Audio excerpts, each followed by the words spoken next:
বই কথা তিনজন মিলে আপ্রাণ চেষ্টা করে যাচ্ছে বেশ কিছুদিন ধরে একটা সাংস্কৃতিক মেলবন্ধনে সফল হোক এই আশা আমরা সবসময় করব।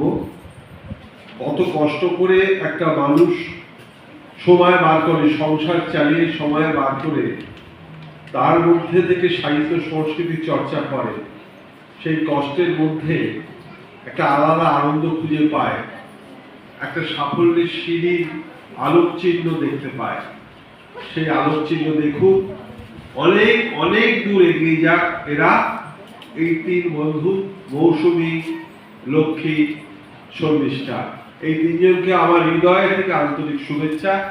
আমি শেষ করছি আমার লেখা একটি কবিতা পাঠ করে।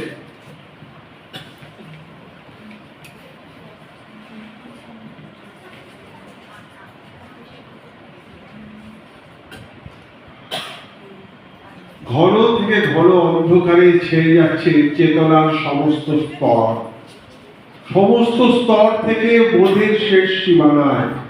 কিছু হবে না, এদের কিছু হবে না, শুধু পদ্য লিখে বিশ্ব জয় করা যায় না।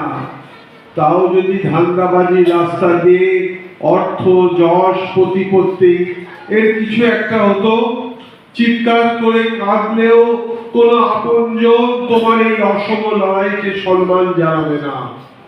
মজা দেখার লোকেরা ভিড় বাড়াচ্ছে চারদিক ঘিরে, বোধহীন, চেতনাহীন, শুধু শরীর নিয়ে লোভ, লালসা আর চালাকি দিয়ে এরা সব জিতে নিতে চায় আর আগুন জ্বালাতে চায় ওরা অন্ধকারের শেষ দেখতে।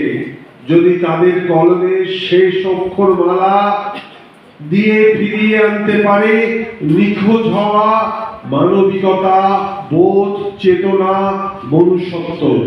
ধন্যবাদ।